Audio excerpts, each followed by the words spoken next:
இன்றைக்கி பேப்பரில் 3/2/2024 தினத்தந்தி பேப்பரில் தான் உங்களுக்கு தெரியும், ஏற்கனவே படிச்சிருப்பீங்க. கிருஷ்ணகிரி மாவட்டத்தில் 50 சென்டிமீட்டர் கொட்டிய மழை. திருவண்ணாமலை மண் சரிவில் சிக்கி உயிரோடு சமாதியான 5 பேர் உடல்கள் மீட்பு. 10 மணி நேரம் போராடிய பேரிடர் மீட்பு படை. 10 மணி நேரம் போராடி மீட்டுட்டாங்க. அந்த ஃபோட்டோவில் இருக்கிறவங்கள பார்த்தீங்களா? ஒரு உண்மை மட்டும் நான் சொல்லிடுறேன். கேரளாவில் ஒரு 2 மாதத்துக்கு முன்னாடி வயநாடு நிலச்சரிவில் பாதிக்கப்பட்டு எத்தனையோ நூற்றுக்கணக்கான உயிர்கள் போச்சு இல்லையா? அப்போ இவங்கெல்லாம் உயிரோடு இருந்தவங்க. இவங்க என்ன நினச்சிருப்பாங்க அவங்கள பற்றி? பாவம் என்னவோ மலைச்சரிவில் மாட்டின்னு இறந்துட்டாங்கன்னு வருத்தப்பட்டிருந்துருக்கலாம். அந்த குழந்தைங்கள விட்டுருங்க, பெரியவங்கள. ராஜ்குமார் மற்றும் அவங்களுடைய ஒய்ஃபு. எதுக்காக இதை சொல்கிறேன்னா, அவங்க நினச்சிருப்பாங்களே, அவங்களும் மலைப்பிரதேசத்தில் தான் இருக்கிற மாதிரி சொல்லியிருக்காங்க. அது பாறை விழுந்து தான் அவங்க வீடு மூடிச்சுன்னு அவங்க நினச்சிருப்பாங்க இல்லையா? மலைச்சரிவில் மாட்டி இறந்தாங்க இல்லையா நூற்றுக்கணக்கான கேரளாவில், வயநாட்டில். அப்போ அவங்க பாவம் அவங்க தலையெழுத்தை பார்த்தியான்னு சொல்லியிருப்பாங்க. இவங்க தலையெழுத்து போல் நடக்க போகுதுன்னு தெரிஞ்சிருக்குமா? பாவம். அது மாதிரி யாரை பற்றியும் நம்ம எதுவுமே சொல்ல முடியாது, யாருக்கு எப்படி இறப்பு வரப்போகுதுன்னு. இதுதான் விதி. ஏதாவது ஒன்றா விதியை நீர்றோம். நம்ம என்ன பண்ணுறது? சின்ன குழந்தைங்களாம் சேர்ந்து இறந்து பாவம். என்னென்ன ஒரே ஒரு விஷயத்தை மட்டும் சொல்கிறேன். பெரிய பெரிய தலைவர்கள்லாம் வராங்க.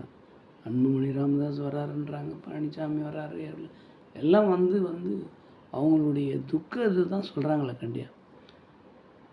ஏன் எவ்வளோ கோடிங்க வச்சுக்கிறீங்க? ஆளுக்கு ஒரு 5 லட்சம் 10 லட்சம் 20 லட்சம் கூட கொடுங்க அந்த ஃபேமிலிக்கு. ஒரே குடும்பம் தான், வாரிசு மட்டும் இல்லை. அவங்க சொந்தக்கார வீட்டிலேருந்து வந்த பசங்களும் சேர்த்து போச்சு இல்லையா? அதனால் சும்மான வாயில் வருத்தத்தை தெரிவிக்கிறேன்னு சொல்லிட்டு போகாதீங்க. நாங்கள் தான் ஒன்றும் இல்லை, வாயில் வருத்தத்தை தெரிவிக்கிறோம். கோடி 1.5 கோடி 2 கோடி 1 லட்சம் கோடி 2 லட்சம் கோடி வச்சுக்கிறேன். பெரிய பெரிய தலைவர்கள்லாம் இருக்கிறீங்க, ஆயிரக்கணக்கான கோடி வச்சுன்னு. நான் 10 லட்சம் கொடுத்தா நான் செத்தாக போய்ட்டு போகிறேன், குறைஞ்சிட்டு போகிறேன். அனௌன்ஸ் பண்ணிட்டு போங்கடா. கடன்லாம் கிடையாது. இவர் வந்தார் கீ ஸ்டார் பார்த்து அரசாங்க சொத்து எடுத்து கொடுக்குறது கூட ஆற்றுல அளந்து போடுற மாதிரி போடுறானுங்க எல்லாம். சாதாரண சாவு, ஒரு கள்ள சாராயம் குடிச்சிட்டு சாப்பிட்றாங்க, 10 லட்சம் தராங்க. பாறைங்களில் செத்து எவ்வளோ அகால மரணம். அதெல்லாம் 3 மடங்கு 10 மடங்கு அதிகமாக தாங்க. அவனுக்கு 10 லட்சம் இருந்தால் இவங்களுக்கு 1 கோடி கொடுக்கணும் ஒருத்தருக்கும்.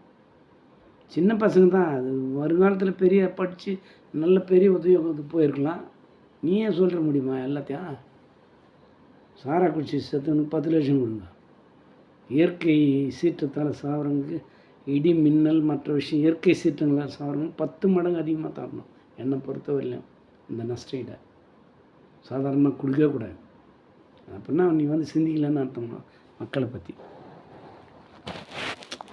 என்னுடைய ஆழ்ந்த அனுதாபங்களை அந்த குடும்பத்துக்கு தெரிவிக்கிறதோடு அவங்க ஃபோட்டோ எடுத்து போகணுன்ற ஒரு எண்ணம். பாவம், என்ன பண்ணுறது? பேப்பரில் பார்த்தா அது ஷார்ட்ஸ் மட்டும் போட்டு மார்க்குக்காக போடுறது இல்லை. இது நம்ம அவங்களுடைய ஃபோட்டோவை போட்டு நம்மளுடைய அனுதாபம் தெரிவிக்கல. எல்லா அரசியல்வாதிகளும் நான் கேட்டுக்கிறேன், கோடி கோடியாக வச்சுங்கிறவங்க. சாதாரண அரசியல்வாதியெல்லாம் நான் எதுவும் கேட்கல. கோடி கோடியாக வச்சுங்கிறீங்கள, 55 கோடி கொடுன்னு ஒன்று சொல்ல பார்த்துல.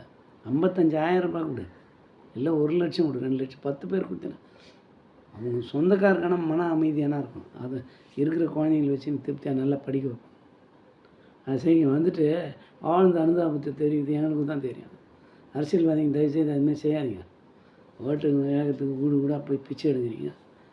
அப்புறம் அனுதாபம் என்னத்த அனுதாபத்தை? ஒன்று கேட்டானா அவன் விட்டா குடுற குடும்பம்லாம் விட்டு போட, அனுதாபத்தை எல்லாம் சொல்லாதே, வேஸ்ட்.